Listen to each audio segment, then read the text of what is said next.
कृष्ण महाभारत के श्लोक में बोलते हैं समान वेतेत पशु परिणाम धर्मो हितेश माधिको विशेष धर्मेण हीना पशु भी समान। इस श्लोक में लिखा है कि अपने शत्रु हम ही हैं, अपने मित्र भी हम ही हैं।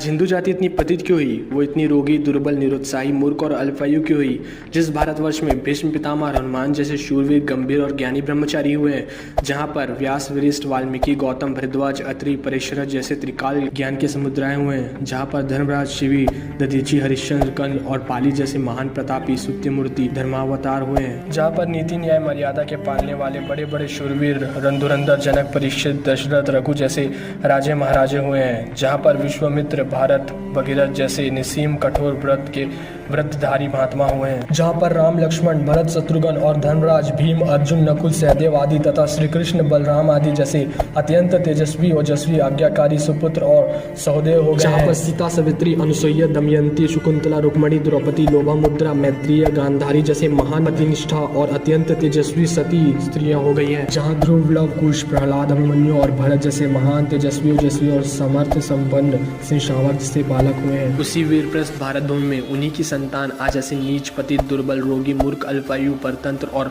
पुनात्य अभागे क्यों हुए? उसकी असली कारण क्या है? हमको ऐसे नीच, परतंत्र और दुर्भागी बनाने वाले हमारे दुर्धार्ष शत्रु कौन है? ठहरिए जरा, साथ ही तुलसी वचन को भी देखते हैं। आत्मेवात्मनो बंधुरात्मेव रिपुरात्मनः कहूँ न कहूँ सुख दुख कर दाता निष्कृत क्रम भोग संभ्राता। इस श्लोक में लिखा है कि अपने शत्रु हम ही हैं, अपने मित्र भी हम ही हैं। क्या आपने ही कृत कर्मों से हम ऐसे नीच दशा प्राप्त कर दी है? हाँ, भगवत द्वाणी तथा संतवाणी में यही बतला रही है।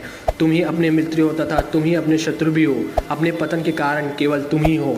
नामर्द और व्यभिचारी पुरुष का अब यहाँ कुछ काम नहीं, क्योंकि ऐसे लोग देश के घोर शत्रु होते हैं। वीर नाश के कारण आज तक का बहुत कुछ नाश हो गया है। अब हमें अपने पूर्वज का अनुकरण अतिशीघ्र करना होगा और दुराचार को छोड़ पूर्ण सदाचारी और ब्रह्मचारी बनना होगा। डॉगी को शी डॉगी चाहिए, एलिफेंट को शी एलिफेंट चाहिए, पिग को भी शी पिग चाहिए। और आपका भी जिंदगी का यही एम रह के बन गया, आपका भी जिंदगी का यही लक्ष्य बन के रह गया, तो आप में और पशु में क्या अंतर रह गया? फिर कृष्ण महाभारत के श्लोक में बोलते हैं समान वेतेत पशु परिणाम धर्मो हितेश माधिको विशेष धर्मेण हीना पशु भी समान। अगर आप भी स्लीपिंग और वेटिंग की हमेशा बात करते रह गए तो आप में और पशु में क्या अंतर रह गया? फिर एक बार अब्दुल कलाम से किसी ने पूछा आपने शादी क्यों नहीं की? उसने बोला कि मुझे कभी याद ही नहीं रहा, मुझे कभी ध्यान ही नहीं रहा ये सब चीज़ें का। यही होता है जब आप बॉडी की ज़रूरत से ऊपर उठकर स्पिरिचुअल लेवल में आ जाते हैं। जब स्पिरिचुअल लेवल में आते हैं तो उसकी ज़रूरतें बढ़ जाती हैं और बॉडी की ज़रूरतें बहुत कम हो जाती है। चंद्रगुप्त ने चाणक्य से बोला मुझे बचा लीजिए गुरुदेव, मुझे बचा लीजिए, मुझे सदानंद की बेटी से प्यार हो रहा है, क्या प्यार करना बुरी बात है? तो चाणक्य ने बोला नहीं, बिल्कुल बुरी बात नहीं है, ये तो किसी को भी किसी के साथ हो सकता है, लेकिन हाँ ये तुम्हारे लिए बड़ी बात है। तो उसने पूछा मेरे लिए क्यों बुरी बात है?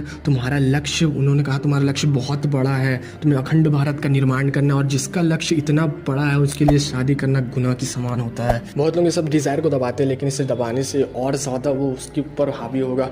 कोई कोई बोलते हैं मैं उसके बारे में नहीं सोचूंगा, मैं नहीं सोचूंगा, लेकिन वो क्या कर रहा है, वो उसी के बारे में सोच रहा है। ये सेक्स डिज़ायर बहुत बड़ी चीज़ है, इसे दबाया नहीं जा सकता, इसे एक मोड़ दिया जा सकता है दूसरे एम के थ्रू।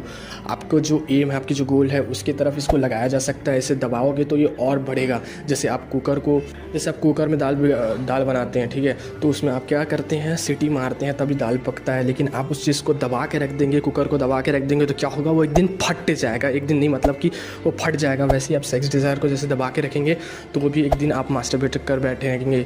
लेकिन इसलिए सीटी दी गया है क्योंकि वो सीटी के द्वारा हवा निकलेगा तो आप वो सही तरीके से दाल बन जाएगा। लेकिन क्योंकि उसको दिशा दी गई है ना, सिटी के द्वारा जो दाल बन जाएगा। लेकिन वैसे ही आपको भी एक दिशा देना पड़ेगा, आपका एम या गोल होना चाहिए कुछ, तभी आप ब्रह्मचर्य का पालन अच्छे से कर पाएंगे। अपना एम रहेगा, आपको कुछ गोल रहेगा, तभी आप सेक्स डिज़ायर को मोड़कर दूसरे साइड ले जाएंगे, अपनी गोल की तरफ ले जाएंगे, ध्यान उस साइड हो जाएगा, तो आप अच्छे से ब्रह्मचर्य का पालन कर पाएंगे। फालतू के विचार आते हैं, फालतू गंदे विचार आते हैं, उसका सिर्फ 3 ही फॉर्मूला उसको रोकने का। पहले तो आप कभी भी खाली ना बैठे, अकेले ना रहें, कभी घर में कमरे में आप अपनी टाइम स्पेंड अपनी फैमिली के साथ करें। दूसरा है कि आप कोई ऐसा चीज़ पढ़े जो कि धार्मिक किताब हो और भगवान को याद करें, जिससे आपका जो डिज़ायर है, फालतू की चीज़ आ रही दिमाग में, वो सब कम हो जाए।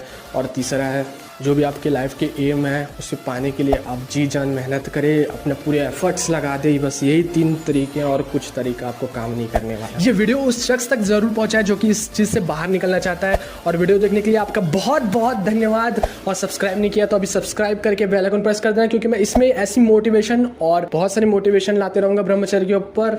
तो ठीक है, मिलते हैं नेक्स्ट वीडियो में, तब तक के लिए जय हिंद जय भारत।